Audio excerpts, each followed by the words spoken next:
मैं आकाश सिंह आपका एक बार पुनः इस चैनल हिंदी ज्ञान पर स्वागत करता हूं। कल मैंने यूक्लिड विभाजन प्रमेय का पहला भाग बताया था। उस प्रमेय के दूसरे भाग में आपको इस टाइप के प्रश्न मिलेंगे, जैसे कि आप देख सकते हैं कि सवाल दिया हुआ है कि दर्शाइए कि प्रत्येक धनात्मक समपूर्णांक 2q के रूप में होता है तथा प्रत्येक धनात्मक विषम पूर्णांक 2q + 1 के रूप का होता है, जहां q कोई पूर्णांक है। इस तरह के सवाल आपको मिलेंगे पार्ट 2 में। जो यूक्लिड का विभाजन प्रमेय आपने कल सीखा था पिछले वीडियो में, ठीक उसी का ये दूसरा पार्ट है। यूक्लिड ने इसको प्रूफ करने के लिए, सिद्ध करने के लिए अपना प्रमेय दिया था। चलिए एक बार जल्दी से रिवाइज कर लेते हैं कि यूक्लिड का प्रमेय क्या था। यूक्लिड का प्रमेय था कि a और b कोई धनात्मक पूर्णांक संख्याएं हैं, तो उसके लिए एक फैक्टर दिया था कि a = bq + r होगा, ये जिसमें r जो होगा वो 0 से बड़ा होगा और हमेशा b से छोटा होगा। ये हमने कल आप लोगों को एक्सप्लेन करके बताया था कि ये कैसे होता है, क्यों ये बड़ा, क्यों ये 0 से छोटा होता है, 0 से बड़ा होता है, क्यों ये b से छोटा होता है। ये सारी चीज़ें हमने पिछले वीडियो में बताई हैं। जिसने नहीं देखा होगा वो डिस्क्रिप्शन लिस्ट में जाके पहला वीडियो देख सकता है। चलिए ये शुरू करते हैं। तो हमको यहाँ पे दो चीज़ें दिख रही हैं, एक 2q और एक 2q + 1। चलिए मान लेते हैं कि a कोई एक धनात्मक पूर्णांक है जिसमें हमको a = 2q जो फर्स्ट संख्या दी है +0, ऐसे मान लेते हैं। इस टाइप का पहला एक धनात्मक पूर्णांक हमको दिया है। तो जो यूक्लिड का विभाजन प्रमेय था, अगर उससे हम इसको कंपेयर करें तो हमारा ये bq + r से हमको क्या दिखता है कि यहाँ b की वैल्यू जो है वो 2 है। तो ये आपको करना नहीं है, यहाँ केवल मान लेना है कि मान लीजिए कि a कोई धनात्मक पूर्णांक है और b = 2 है। ठीक, हमने मान लिया कि a कोई धनात्मक पूर्णांक है और b जो है उसकी वैल्यू 2 है। ठीक, इतना आपने मान लिया। अब आपको लेके चलना है कि जब b की वैल्यू 2 है तो अगर हम इसमें चलते हैं 2q + r होगा। यहाँ जो यूक्लिड का विभाजन प्रमेय था उसमें इसकी वैल्यू जो होगी 2q + r होगी। और r जो होता है, r के लिए शर्त ये होता है कि r जो होगा वो 0 से बड़ा होगा, पर ये हमेशा b से छोटा होगा और b की वैल्यू यहाँ 2 है। तो r की अगर वैल्यू निकालें तो ऐसी कौन सी संख्या है जो 0 के या तो बराबर है या तो बड़ी है या तो वो 2 से छोटी है। तो यहाँ पे हमको r की वैल्यू जो मिलेगी वो मिलेगी 0 और 1, क्योंकि ये 0 के बराबर हो सकता है लेकिन 2 से हमेशा छोटा रहेगा। तो ऐसी अगर हम धनात्मक संख्याएं निकालना चाहें तो ऐसी केवल 2 ही संख्याएं हैं जो 0 से बड़ी होगी या बराबर होगी और 2 से छोटी होगी। तो इसमें हमको क्या दिख रहा है कि अगर कोई धनात्मक सम पूर्णांक होगा तो वो 2q के रूप में होगा, और अगर धनात्मक विषम पूर्णांक होगा तो 2q + 1 के रूप में होगा।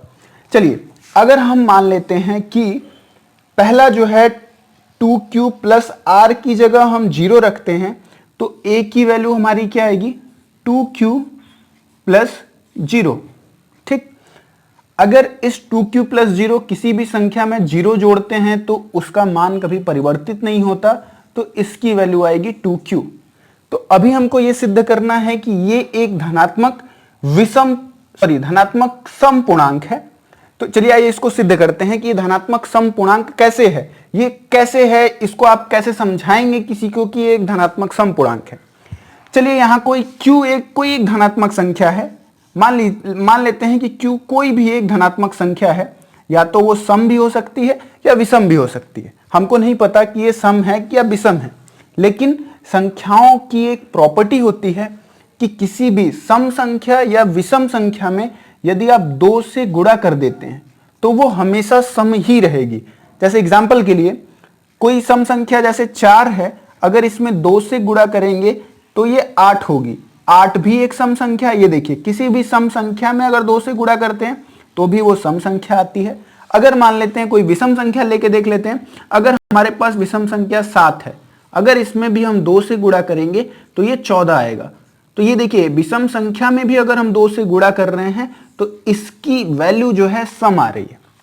इसका मतलब इससे हम कह सकते हैं, आपको ये रीजन देना पड़ेगा कि अगर Q कोई एक धनात्मक पूर्णांक है और इसमें अगर हम 2 से गुणा करते हैं तो 2Q जो होगा ये हमेशा एक धनात्मक पूर्णांक होगा।